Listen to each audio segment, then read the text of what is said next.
প্রিয় ভাইরা, নবী করিম সাল্লাল্লাহু আলাইহি ওয়াসাল্লাম তিনি বললেন, আমার ওই একই অবস্থা, চলো আমার সাথে। তিনজনে গিয়ে উপস্থিত হলেন হযরতে আবু আইয়ুব আনসারী রাদিয়াল্লাহু তাআলা আনহুর বাড়িতে। হযরতে আবু আইয়ুব আনসারী রাদিয়াল্লাহু তাআলা আনহু রাসূলকে, হযরত আবু বকর ওমর রাদিয়াল্লাহু তাআলা আনহুমাকে পেয়ে দারুণ ভাবে আনন্দিত হলেন। ঘরের মধ্যে প্রবেশ করে বললেন, বিবি, এমন তিনজন মেহমান পেয়েছি, আকাশের নিচে জমিনের উপরে এর থেকে সম্মানিত মেহমান আর নাই। তিনি একটি বকরি জবাই করলেন, রান্নার ব্যবস্থা করলেন, বাগানে চলে গেলেন, কিছু খোরমা নিয়ে এলেন, নবীজিকে বললেন, আল্লাহর নবী, এই খোরমা আপনি খান। হুজুর জিজ্ঞেস করলেন, খোরমাগুলির মধ্যে পাকা, কাঁচা, আদা পাকা আছে, কোনটা খাবো? হযরত আবু আইয়ুব বলছেন, ইয়া রাসূলুল্লাহ, তিন রকমের, তিন শ্রেণীর খোরমাই আপনি খাবেন, অনুরোধ করব, কারণ এগুলি আমার বাগানের খোরমা। যেই শ্রেণীর গায়ে আপনার হাত লাগবে, আল্লাহ পাক আমার বাগানে বরকত দিয়ে দিবেন। রান্না বান্না হয়ে গেল, গোশত আর রুটি সামনে এলো। নবীজি খাওয়া শুরু করার আগে কয়েকটা রুটি আর কয়েক টুকরা গোশত একটা পোটলার মতো করে বানায়া হযরত আবু আইয়ুবের হাতে তুলে বললেন, আবু আইয়ুব, এই গোশত আর রুটি টুকরা নিয়ে যাও আমার মা ফাতেমার কাছে। গত ৩-৪ দিন হয়ে গেল, তার কিসমতে কিছু হয় নাই। নিজেরা না খেয়ে মানুষের দুয়ারে দুয়ারে খাবার পৌঁছে দিয়েছেন, মানুষ যেন কষ্ট না পায়, জনগণের খাবারের বন্দোবস্ত, পড়ার বন্দোবস্ত করেছেন। নবীজি গরিব মানুষের জন্য, মানুষের অর্থনৈতিক সমৃদ্ধির জন্য ব্যাংক তৈরি করলেন, ব্যাংকের নাম রাখলেন বাইতুল মাল। এই ব্যাংকের উদ্বোধন যেদিন করেন, বুখারী শরীফের হাদিসে এসেছে, আল্লাহর নবী উদ্বোধনী বক্তব্যে বললেন, মান তারাকা দায়নান আও দিয়ান ফালাইয়া, যদি কোন ঋণগ্রস্ত ব্যক্তি ঋণ পরিশোধ করতে না পেরে, ঋণ পরিশোধ করতে পারে নাই, এমন অবস্থায় যদি মারা যায়, তাহলে তার ঋণ পরিশোধের যদি কোনো ব্যবস্থা তার না থাকে, তাহলে তার ঋণ পরিশোধের ব্যবস্থা আর তার এতিম বাচ্চাগুলি, বিধবা স্ত্রী আর এতিম বাচ্চা আর ঋণের বোঝা সবগুলি আমি মুহাম্মদ সাল্লাল্লাহু আলাইহি ওয়াসাল্লাম আমার কাঁধে উঠায়া নিলাম। এমন রাষ্ট্র চালু হয়ে গেল, চুরি নাই, ডাকাতি নাই, জেনা নাই, ব্যভিচার নাই, হত্যা নাই, ধর্ষণ নাই, মানুষ শুধু পাইল শান্তি আর শান্তি। সুবহানাল্লাহ। এই শান্তি হলো কিভাবে? কি দিয়া হলো বলেন? জোরে বলেন, কি দিয়া হলো? কোরআন দিয়ে হয়েছে। কোরআন, এই কোরআন দিয়ে যদি রাষ্ট্র শাসিত হয়, তাহলে দেশে শান্তি অবশ্যই হবে। আমরা আশা করব বাংলাদেশে এই শান্তি হবে ইনশাআল্লাহ। বলি ইনশাআল্লাহ। মুসলমানদের উত্থান, মুসলমানদের জাগরণ আবার শুরু হবে ইনশাআল্লাহ। মুসলমান রাজমার খাচ্ছে পৃথিবীর চতুর্দিকে, চতুর্দিকে মার খাচ্ছে। আমি দেখতে পাচ্ছি, আমার ধারণা ছিল যে আফগানিস্তানে যে ঘটনা ঘটলো, এই ঘটনার দ্বারা আল্লাহ একটা কিছু করবেন, বড় রকমের কিছু আমরা দেখব, কিন্তু সেটা হলো না। কেন হলো না এটা তো আমরা বুঝবো না। ওয়াল্লাহু আ'লামু ওয়া আনতুম লা তা'লামুন। এর পেছনে কোনো পরিকল্পনা আছে, সেই পরিকল্পনাকারী কে? আল্লাহ রাব্বুল আলামিন। তিনি পরিকল্পনা করছেন। 11ই সেপ্টেম্বরে আমেরিকায় যে ঘটনা ঘটেছে, এই ঘটনা সম্পর্কে আমার সুস্পষ্ট মত হচ্ছে, যদ্দূর পড়াশোনা করেছি তাতে আমার সুস্পষ্ট মত, এই ঘটনা ঘটিয়েছে পৃথিবীর ইহুদিদের পরিচালিত মোসাদ, ইহুদিদের গোয়েন্দা বিভাগ, ইসরায়েল রাষ্ট্র, ইহুদিরাই এই ঘটনা ঘটিয়েছে। এর প্রমাণ পত্র পত্রিকায় বেরিয়েছে। টুইন টাওয়ার যারা ভাঙলো, আমরা তীব্র নিন্দা জানাই। এখানে হাজার হাজার মানুষ কাজ করে, মানুষ হিন্দু হোক, খ্রিস্টান হোক, বৌদ্ধ হোক, মানুষ মানুষই। এই হাজার হাজার মানুষকে যারা মারলো, যারা অর্থনৈতিক দিক থেকে আমেরিকাকে ক্ষতিগ্রস্ত করার জন্য চেষ্টা করলো, এভাবে আমরা তার নিন্দা করি, ঘৃণা জানাই। কিন্তু একথাও আমাদের বুঝতে হবে যে এই টুইন টাওয়ার, এই দুটি বিল্ডিং এ 50,000 লোক চাকরি করে, তার মধ্যে 4,000 ইহুদি আছে। দুনিয়াবাসী এ খবর জেনে ফেলেছে। ঘটনার দিন 4,000 ইহুদির একটা ইহুদিও কর্মস্থলে যায় নাই। কেন গেল না? এই প্রশ্ন আমেরিকার FBI, federal bureau of investigation, পৃথিবীর নাম করা গোয়েন্দা বিভাগ, তারা কেন এটা তালাশ করলো না? ইহুদিরা কেন সেদিন আসলো না? এবং একটার পর একটা বিমান এখানে হামলা হবে, 18 মিনিট পর পর একটা বিমান, দুটো বিমানে হিট করে বিল্ডিংটা ফেলে দেবে। এইটা পূর্ব পরিকল্পিত না হলে পরে চতুর্দিকে ক্যামেরা ফিট করে ছবি ধারণ করলো কিভাবে?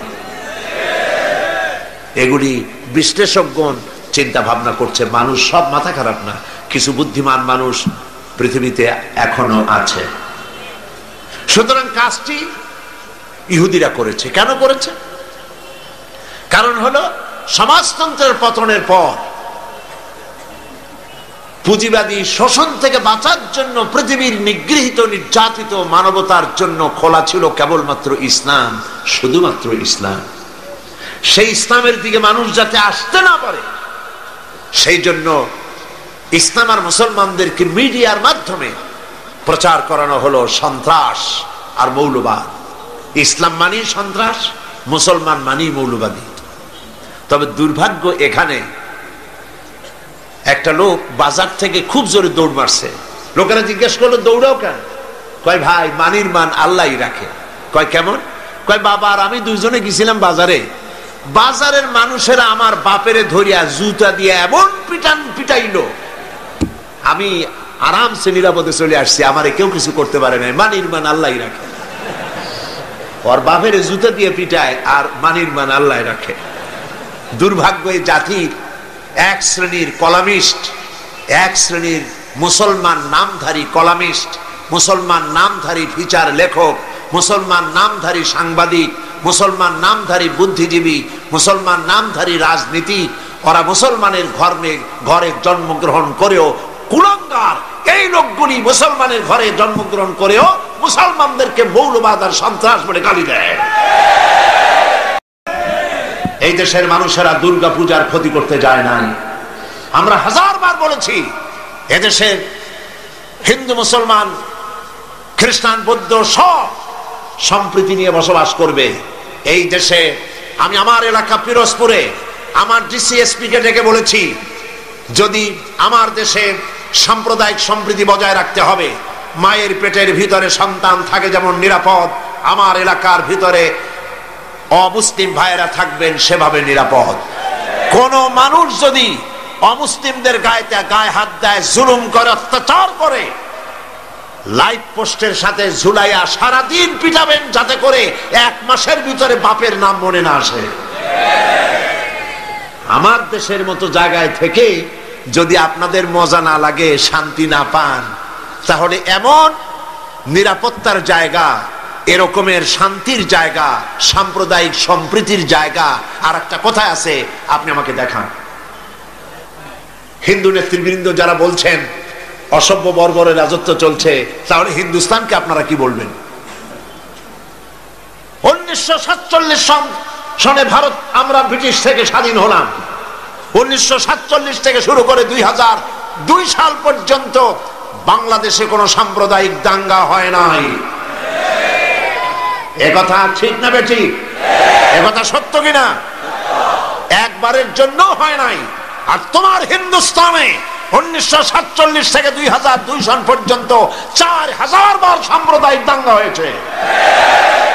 তোমাদের দেশে যখন কোরবানি হয় ভারতে, কোরবানির সময় গরু কোরবানি হয় না, তোমরা মুসলমান কোরবানি করো। মুসলমানদের মসজিদ ভেঙে তোমরা মন্দির বানাও। এই দেশে হিন্দু মুসলমান সাম্প্রদায়িক সম্প্রীতি নিয়ে আমরা বসবাস করছি। এই দেশে সরকার বদ্ধপরিকর, সাম্প্রদায়িক সম্প্রীতি তারা বজায় রাখা হবে ইনশাআল্লাহ। সুতরাং নবী তারা এসেছিলেন, আল্লাহর নবীরা পৃথিবীতে এসেছিলেন শান্তি প্রতিষ্ঠা করার জন্য। মুসলমানরা যে দেশে বেশি, ইতিহাস থেকে শুনুন, মুসলমানরা যে দেশে বেশি সেই দেশেই অমুসলিমরা বেশি নিরাপদে থাকে। আমার এই কথা ঠিক কিনা বলে? ঠিক কিনা? কেন ঠিক? ঠিক এই জন্য নবীজি বলেছেন, সংখ্যাগরিষ্ঠ মুসলিম এলাকায় যারা সংখ্যালঘু হবে তারা হবে তোমাদের জন্য আমানত, তাদের উপরে জুলুম করবে না, অত্যাচার করবে না। সংখ্যাগরিষ্ঠ মুসলমানেরা সংখ্যালঘু মুসলিমদের উপরে যদি কোনো নির্যাতন করে, জুলুম করে, কিয়ামতের দিন আমি নবী মুহাম্মদ রাসূলুল্লাহ সাল্লাল্লাহু আলাইহি ওয়াসাল্লাম মুসলমানদের বিরুদ্ধে অমুসলিমদের পক্ষ সমর্থন করে সংখ্যাগরিষ্ঠ মুসলমানদের বিরুদ্ধে আল্লাহর দরবারে মামলা দায়ের করব। এ হলো ইসলাম। সুবহানাল্লাহ। এর নাম ইসলাম। কই আমার দেশে, ভারতে, ওই কলকাতায় সপ্তম সংসদে এই বক্তব্য আমি রেখেছিলাম। সেখানে আজান দেওয়া বন্ধ করেছিল মাইকে। শুনছেন আপনারা পত্রিকায়? আজান দেওয়া বন্ধ কেন? শব্দ দূষণ হয়, আজান দিলে শব্দ দূষণ হয়। কপাল পোড়া।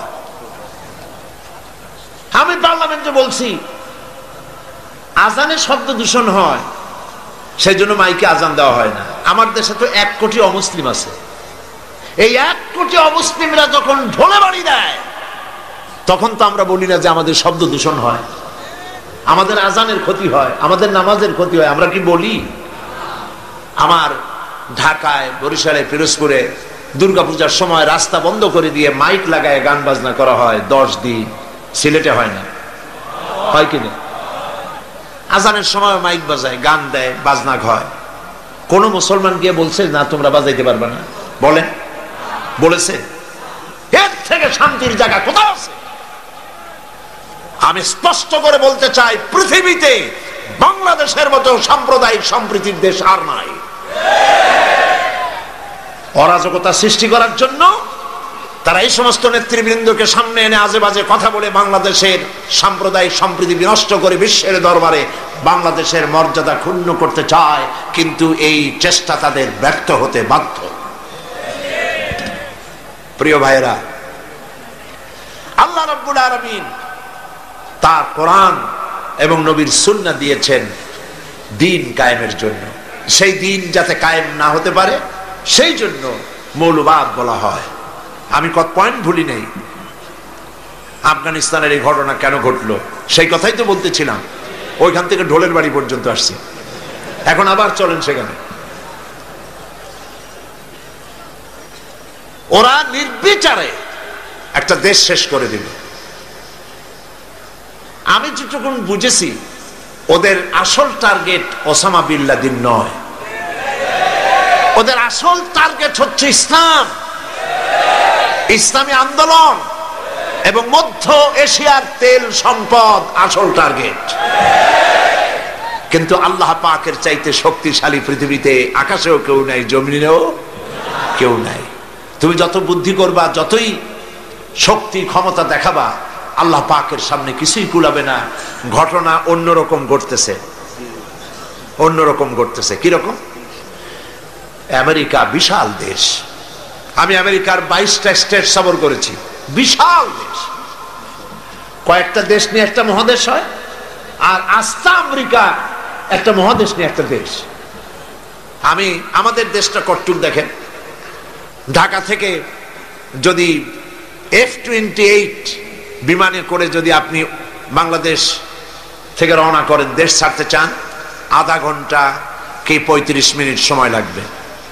DC-10 যদি ওঠেন তাহলে 20 মিনিটের মধ্যে বা আধা ঘন্টার কাছাকাছি সময় দেশ শেষ হয়ে যাবে। যদি আপনি ফাইটারে ওঠেন মাত্র 9 থেকে 11 মিনিটের মধ্যে বাংলাদেশ শেষ হয়ে যাবে। এই হলো আমার দেশ। আমেরিকা একটা দেশ।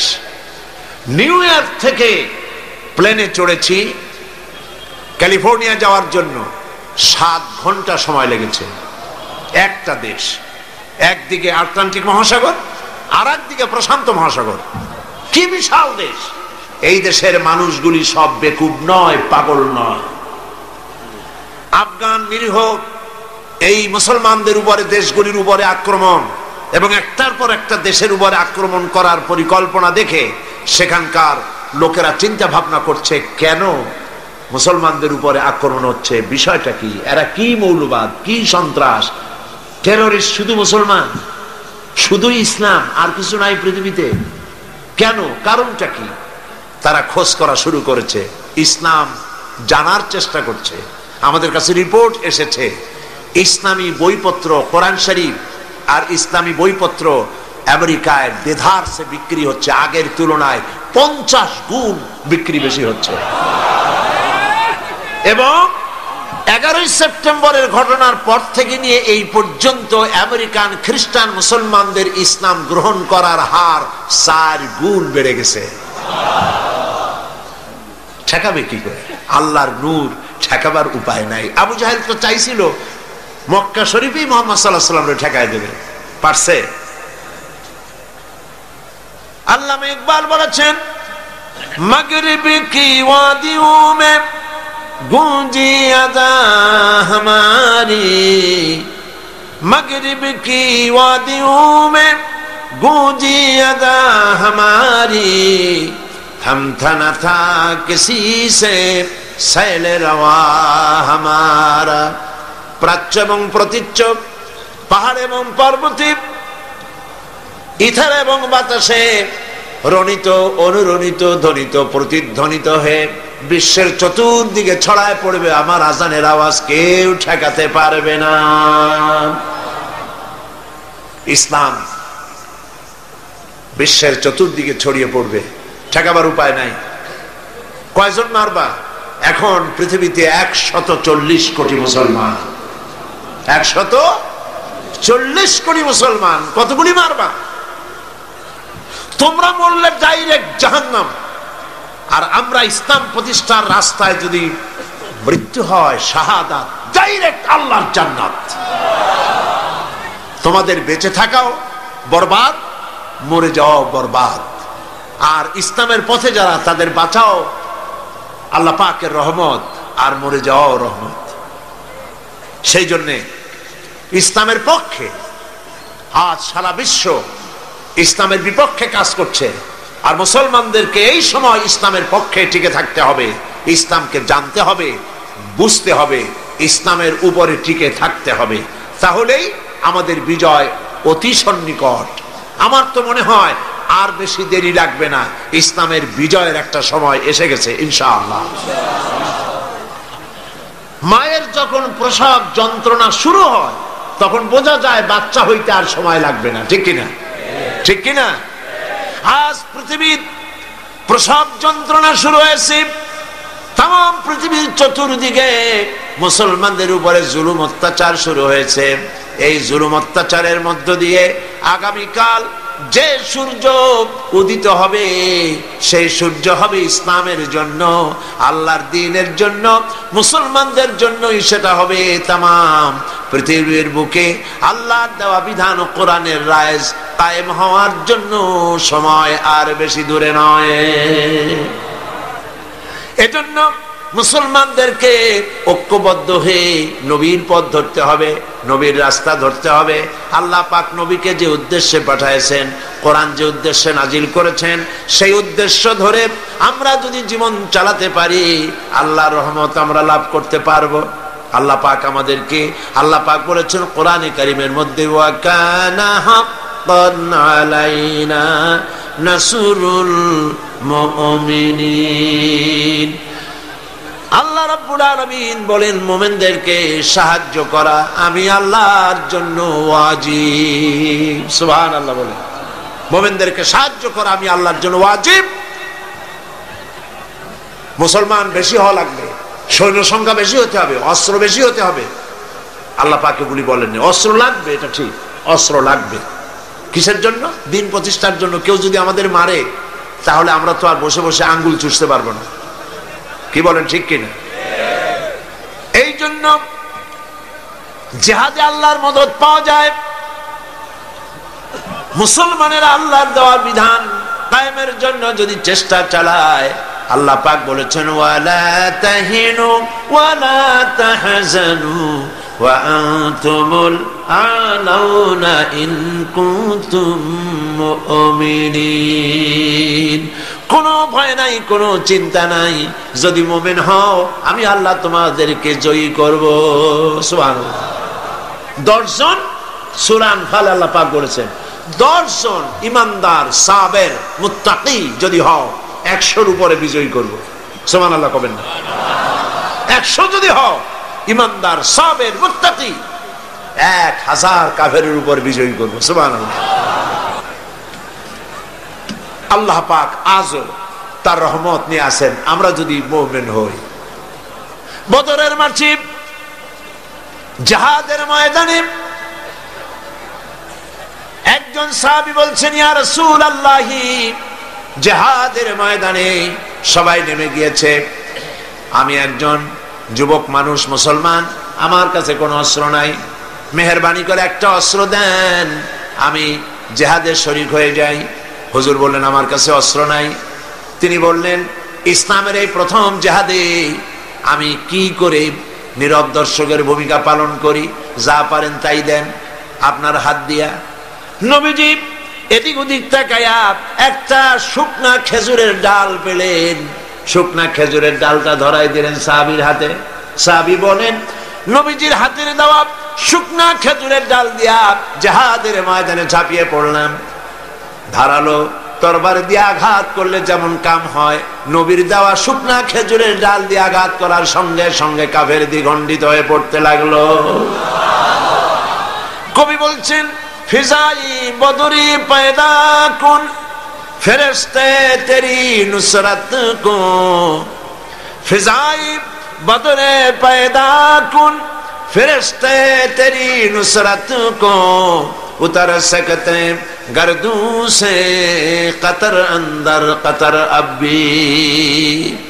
বদরের মুসলমানের মতো ঈমান আজ যদি তোমাদের ভিতরে থাকে, আল্লাহ রাব্বুল আলামিন কাতারে কাতারে ফেরেশতা তোমাদের সাহায্যের জন্য নামায়া দিবে।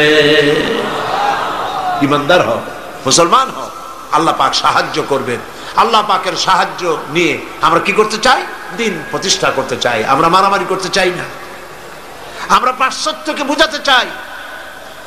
খ্রিস্টান, মুশরিক, ইহুদি, দুনিয়ার তাবত ইসলাম বিরোধীদেরকে বুঝাতে চাই ইসলাম সন্ত্রাসে বিশ্বাস করে না, ইসলাম যুদ্ধে বিশ্বাস করে না, ইসলাম শান্তিতে বিশ্বাস করে। নবীজি যত যুদ্ধ করেছেন সবগুলি আক্রান্ত হয়েছেন, ডিফেন্সিভ ওয়ার, সবগুলি আত্মরক্ষামূলক যুদ্ধ করেছেন, নিজে আগ বাড়ায়া কারো সাথে আক্রমণ করে নাই। সুতরাং আপনাদের যুদ্ধ যেমন আপনারা যুদ্ধ করেন দেশ দখল করে, সেই দেশে নিজের ক্ষমতা চালু করে ক্ষমতার ব্যাপ্তি পরিধি আরো বাড়াবার জন্য ইসলাম এভাবে লড়াই করে না। ইসলাম চায় পৃথিবীর মানুষ আল্লাহর মানুষের উপরে আল্লাহর আইন কায়েম করার জন্য তারা চেষ্টা চালায়। এই চেষ্টায় যদি কেউ সশস্ত্র বাধা দেয়, সেই বাধার মোকাবেলা ইসলাম করে জিহাদের নামে। মুসলমানেরা জিহাদের নামেই সেটা করে, ঠিক কি? সেই জন্য ইসলামকে ভুল বুঝাবার কোনো কারণ নাই। আমি আবারও সিলেটের সমস্ত মুসলমান ভাইদের বলি, আপনারা পৃথিবীর চতুর্দিকে ছড়িয়ে আছেন, ইউরোপে, আমেরিকায়, মধ্য এশিয়ায়, আফ্রিকায়, দুনিয়ার চতুর্দিকে আপনারা আছেন।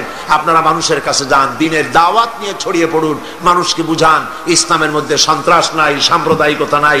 ইসলাম আল্লাহর দেওয়া দ্বীন প্রতিষ্ঠা করতে চায়।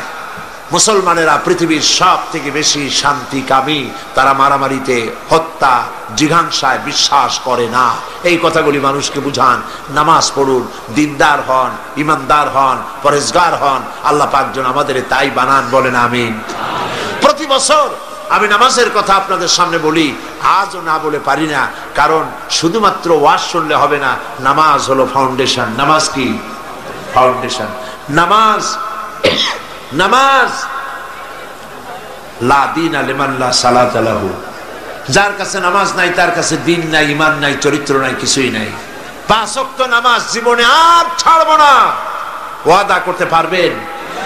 প্রতি বছর করেন, আজও করেন, দুহাত উঁচু করে বলেন, ইয়া আল্লাহ, তোমার পবিত্র নামে ওয়াদা করি, কসম করি, যতদিন পর্যন্ত মালাকুল মউত আমার মাথার কাছে না আসতেছে ততদিন পর্যন্ত ফরজ নামাজ, ফরজ রোজা ছেড়ে দেব না, ছেড়ে দেব না। ইয়া আল্লাহ, আমি আমার মৃত্যু পর্যন্ত এই ওয়াদা যেন পালন করতে পারি, এ তৌফিক তুমি আমারে দাও, আমিন। হাত নামান। প্রিয় ভাইয়েরা, মুনাজাত করব আমি। মুনাজাতের আদব হলো বসা। যত মুসলমান যেখানে আছেন, এত বড় মুনাজাত জীবনে আরেকটা পাবো কোনো নিশ্চয়তা নাই। কথা ঠিক কিনা? যাদের কিসমত খারাপ কেবল তারাই মুনাজাতে শরীক হইতে পারবে না, আর যাদের কপাল ভালো তারা তো পারবেই। রাস্তা বন্ধ করে দিন, যারা রাস্তায় দাঁড়াইছিলেন এতক্ষণ রাস্তায় বসে পড়েন, রাস্তায়, গাছে, ছাদে, যিনি যেখানে আছেন সব বসে যাবেন। আল্লাহুম্মা আমিন। রব্বানা যালামনা আনফুসানা ওয়া ইন লাম তাগফির লানা ওয়া তারহামনা লানাকুনান্না মিনাল খাসিরিন। সবাই পড়ুন, রব্বানা যালামনা আনফুসানা ওয়া ইন লাম তাগফির লানা ওয়া তারহামনা লানাকুনান্না মিনাল খাসিরিন। আয় আল্লাহ রাব্বুল আলামিন, লক্ষাধিক জনতার এই বিশাল জনসমুদ্র নিয়ে তোমার দরবারে গভীর রাত্রে হাত তুলেছি।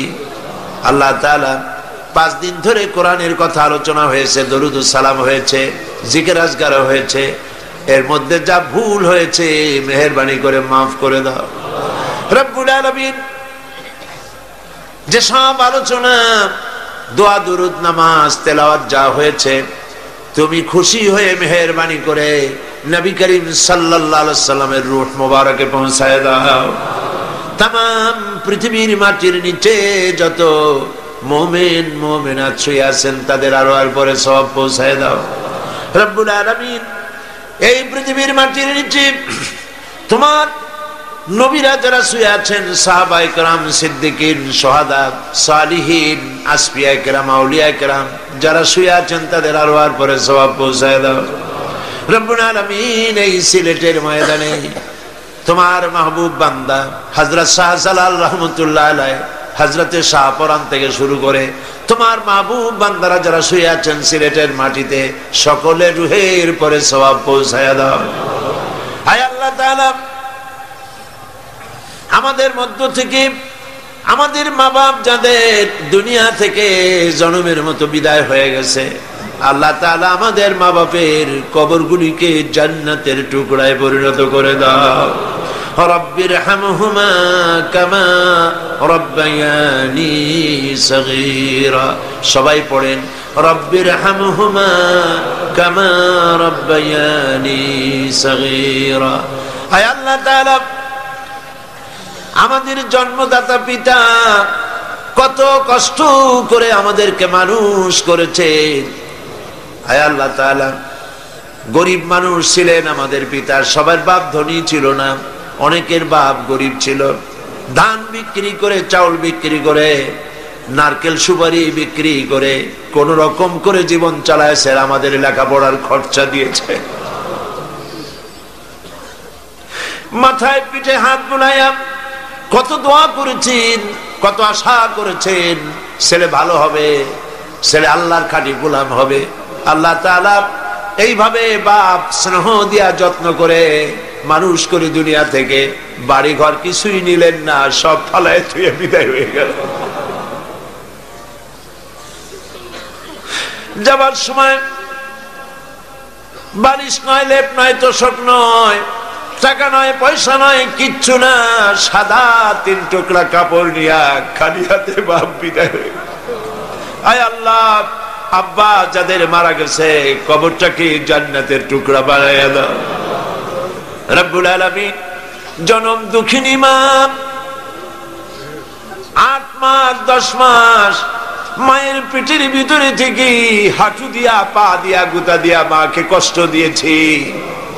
মা ডেলিভারিতে কষ্ট করেছেন, 2-2.5 বছর পর্যন্ত বুকের দুধ খাওয়া মানুষ করছে।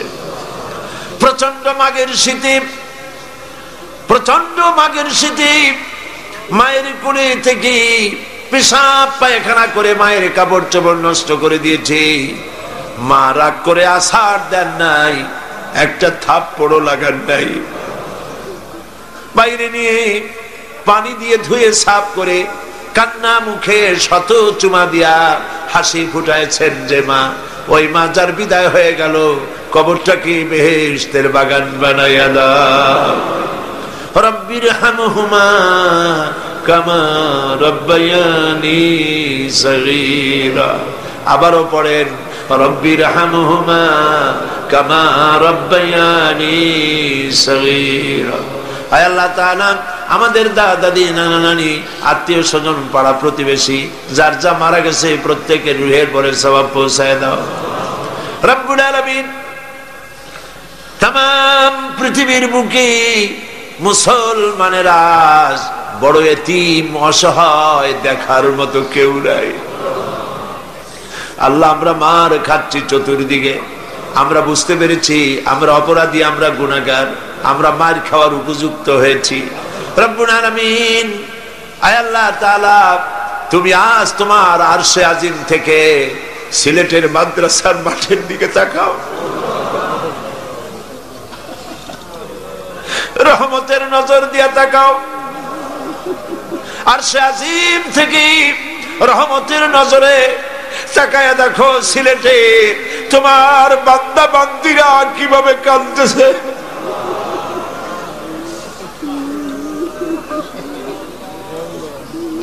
রব্বুল আলামিন, শয়তানের ওয়াসওয়াসায় পড়ে আমরা গুনাহ করেছি, আজকে বিনীতভাবে ক্ষমা চাই, মাফ করে দাও। তোমার নবী বলেছেন, গুনাহ করে যে তওবা করে সে যেন কোনো গুনাহই করে নাই। আল্লাহ, আমাদের ভুলগুলি স্বীকার করতেছি, বয়সের দোষে, শয়তানের দোষে, শয়তানের প্ররোচনায় পড়ে যা করছি, তোমার কাছে মাথা নিচু করে গোলামের মতো মাপ চাই, দয়া করে আমাদের মাফ করে দাও রব্বুল আলামিন। মা বোনেরা কষ্ট করে এসেছেন, আল্লাহ তাআলা সিলেটের মা বোনদের উপরে রহমত নাজিল করো, নিঃসন্তানীকে সন্তান দিয়ে দাও। স্বামী স্ত্রীর মধ্যে মনোমালিন্য থাকলে আল্লাহ মহব্বত পয়দা করে দাও। আল্লাহ, রোগ ব্যাধি বিমার আজার যা আছে আল্লাহ তুমি মাফ করে দাও রব্বুল আলামিন। এই লাখো জনতা নিয়ে হাত উঠাইছি, আল্লাহ খালি হাতে ফেরত দিও না। আল্লাহুম্মা লা তারুদ্দানা খাইবিন, আল্লাহুম্মা লা তারুদ্দানা খাইবিন, আল্লাহুম্মা লা তারুদ্দানা খাইবিন। আল্লাহ, একেবারে কিছু না দিয়ে খালি হাতে ফেরত দিও না। কান্দেন ভাইয়ের, আল্লাহর কাছে কান্দেন, আল্লাহ একেবারে কিছু না দিয়ে খালি হাতে ফিরাই দিও না। আল্লাহ,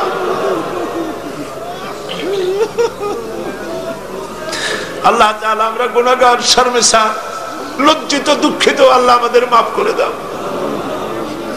আল্লাহ, পৃথিবীতে কাফের দিয়ে আমাদের মার খাওয়ায় না, ইহুদি, নাসারা, মুশরিক, নাস্তিক, মুরতাদ এগুলো দিয়ে আমাদেরকে মার খাওয়ায় না। মাবুদ, তুমি আমাদের উপর রহমত নাজিল করো। সমস্ত মুসলমান নরনারী মাথা নিচু করুন, চক্ষু বন্ধ করুন, যা চাইবার চান। আল্লাহ রহমানুর রহিম, গফুরুর রহিম। এত বড় মাহফিলের মোনাজাত আল্লাহ ফিরাই দেন না, দিতে পারেন না। তিনি রহমান রহিম। মাথা নিচু করে, চক্ষু বন্ধ করে, কাঁদতে কাঁদতে যার যা বলার দরকার বলেন, দোয়া কবুল হবে ইনশাআল্লাহ।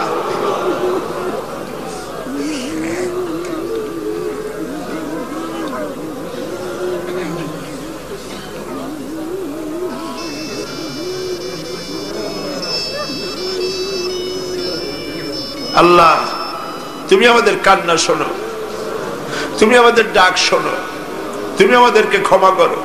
আমাদের বিবি বাল বাচ্চা দিন যা বানাইছো সবগুলিকে দিনদার, ইমানদার, নামাজি বানাও, পরেশগার বানাও।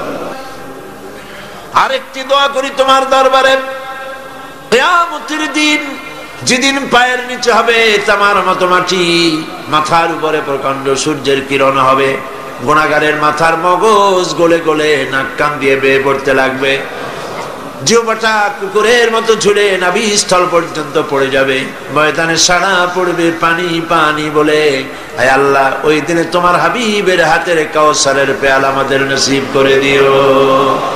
রব্বুল আলামিন যত লোক হাত তুলেছে আল্লাহ সকলকে, আমাদের সকলকে তোমার মকবুল বান্দাদের মধ্যে শামিল করে নিও। আয় আল্লাহ, হজের মৌসুম এবছর নানান রকমের কারণে হজের ব্যাপারে অনেকের অনিশ্চয়তা দেখা দিয়েছে। আল্লাহ তাআলা তুমি দয়া করে পথটা আসান করে দাও। যারাই হজের নিয়ত করেছেন, টাকা জমা দিয়েছেন, যাওয়ার ইচ্ছা পোষণ করেছেন, সমস্ত বান্দা বান্দীদের হজে যাওয়া আসান করে দাও। হাজ্জাম মাবরুর, সাইয়াম মাশকুর, যামবাম মাগফুর নসিব করে দাও। আল্লাহ তাআলা যারা নিয়ত করেছেন, টাকা জমা দিয়েছেন, একজনের যেন মাহরুম না হয়। আল্লাহ তুমি দয়া করে সকলের হজের ব্যবস্থা করে দিও। আল্লাহ তাআলা সিলেটে লক্ষ লক্ষ ভাই বোনেরা বিদেশে থাকেন, আল্লাহ তাআলা সবসময় দেশে আসতে পারেন না, তাদেরকে বিদেশে আল্লাহ পাক তুমি হেফাজতে রাখো। আল্লাহ পাক তাদেরকে আরামে রাখো, শান্তিতে রাখো, ঈমানের সাথে তাদেরকে রাখো। আল্লাহ তাআলা এই সিলেটে যারা বসবাস করেন, আল্লাহ তাদেরকে শান্তি দাও, সমৃদ্ধি দাও, তাদের প্রতি তুমি রহমত নাজিল করো। আল্লাহ তাআলা সিলেটকে বাংলাদেশের মধ্যে আদর্শ ইসলামী জেলায় তুমি পরিণত করে দাও।